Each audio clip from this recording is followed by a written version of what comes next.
days, I've actually been pretty happy. Nothing's gotten my rankies in a bunch, nothing's gotten me mad and cranky. I've gotten good night's sleep and I am all smiles. So this is not gonna be a ranty video. This is gonna be more of a video of trying to help you guys. And I'd make this video about once every 8 months, and more subscribers come on than haven't seen it. And there's always refresh information to give. So if you are an aspiring YouTuber, you're an aspiring tech journalist, I have advice for you. Let's go ahead and get started. So for those of you that might be new to the YouTube channel, it started just out of my love for technology. I was looking to get a brand new computer. I had this giant 17-inch HP laptop behemoth and it died on me. And I thought, hey, you know what? I think I want to try a Mac, and I didn't know how to use the operating system. So I went on YouTube. I tried to find tutorials on people using the Mac, and there wasn't anything out there. There was no one out there showing how to use a computer. YouTube at that point was pretty much just guys getting kicked in the balls and cats playing piano. So I figured, hey, I'm also going to look up video cameras. I'm gonna find a nice cheap video camera and I'm gonna make videos. Maybe people will watch it, maybe they won't, but at least it'll force me to learn my new computer.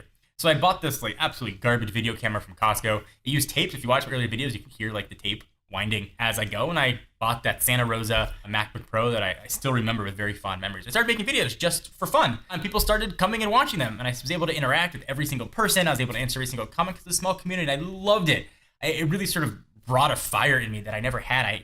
I was always okay at what I did before. I was in marketing and I was always, I had done all right, but I didn't have that passion for work. I didn't have like that fire that got me excited to get up every day. And doing this, I loved. I got to talk about technology, which I've always sort of been a part of my life, and I couldn't believe it. So it grew, and I was able to sort of figure out how things worked. I got into the YouTube Partner Program, and I started Techno Buff, and that brings us sort of a very condensed version of where I am right now. But what I had that you guys don't have is I had the benefit of being one of the first to market. I was one of the first folks that actually started making YouTube videos talking about technology. One reason I was able to achieve really any sort of subscriber growth or notoriety, because there weren't that many other people out there.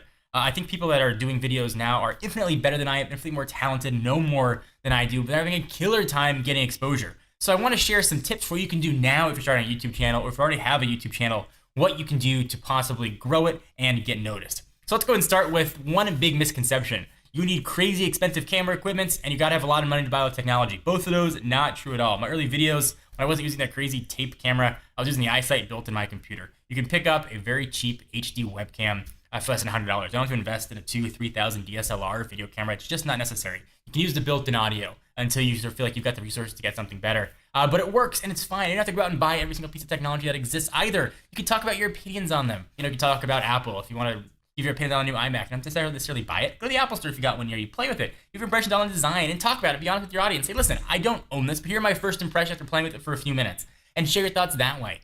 Share your thoughts on keynotes as they happen. Do you like what's happening? Do you not like what's happening? Do you like what Microsoft has announced? You're really a big fan of the Surface. Talk about why. Share your opinions. It doesn't have to be always so product-based. Number 2, find your own style or voice. If you watch my earlier videos, I was really bad in them. I was trying really hard to be somebody else. And it wasn't until I realized, you know what? I'm just gonna be myself on camera and I hope people like it. And then I sort of started to have a little bit of growth. So be yourself. Don't copy anybody else's style. Don't copy my style. Find a style that works best for you. Find an editing style that works best. Speaking of editing style, you don't need crazy fancy editing equipment either. If you buy a Mac, come to the iMovie, which I used up until like a year ago.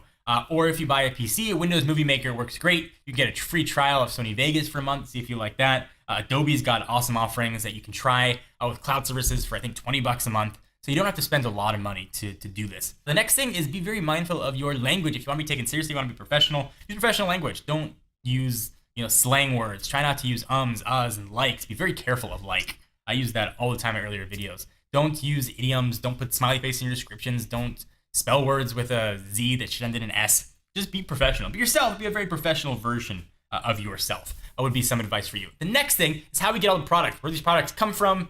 How could you possibly get them as well? And the answer is it's going to be very difficult. And it's much harder now than it was back when I first started because there's so many more people trying and aiming for them.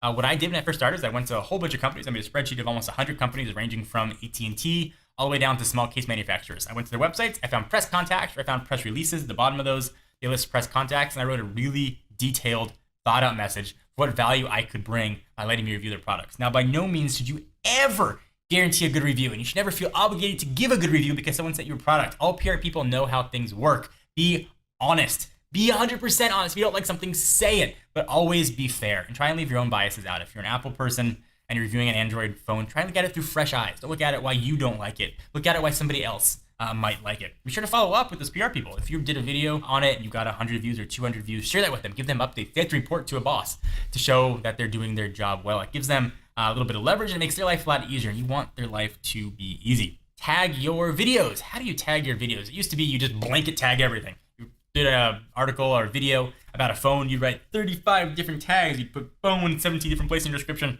Not so anymore. YouTube changed your algorithms. Be very short and concise with your tags. If you're reviewing something like the Galaxy Nexus or the Nexus 4, for example, you would do, if it's a review of the Nexus 4, all the tags should be LG, LG Nexus 4, LG Nexus 4 review, Nexus 4 review, new Nexus review, Google Android, and that would really be the extent of it. Don't blanket tag everything because you're going to make your video fall down. So that's sort of a whole bunch of advice crammed into one video. I hope it helped. I wish you guys the best of luck. It's a really crowded field out there, and there are a ton of people that have much more talent than I do, and I hope that you guys get the exposure that you deserve. It's not a competition between me or any other YouTuber that might be out there, including you. We're all part of the same family, and if you get success and notoriety, it only helps elevate the whole field. You know what they say? You put more water in all boats rise. So I want all boats to rise, and I want you to be successful, and I hope this video helped. So let me take a minute to thank our friends and sponsors at Netflix. Netflix, you know them, you love them. It is the best way to get streaming TV shows and movies directly to your television set, your laptop, your smartphone, via a ton of different platforms, whether it's your Xbox, your PS3, your Nintendo Wii U, or a ton of other things. Get yo Netflix on. You want to catch up on the new season of Arrested Development? Netflix is the only place to watch it. Get yourself a free 30-day trial. Go to netflix.com/buffalo today. Again, that is netflix.com/buffalo. Please leave all your comments. I want to hear your advice. Maybe I left something out you can share with other people. Leave that all down below. Please leave the video a thumbs up. I'll definitely appreciate it. I'm John Rettinger, and I'll see you next video.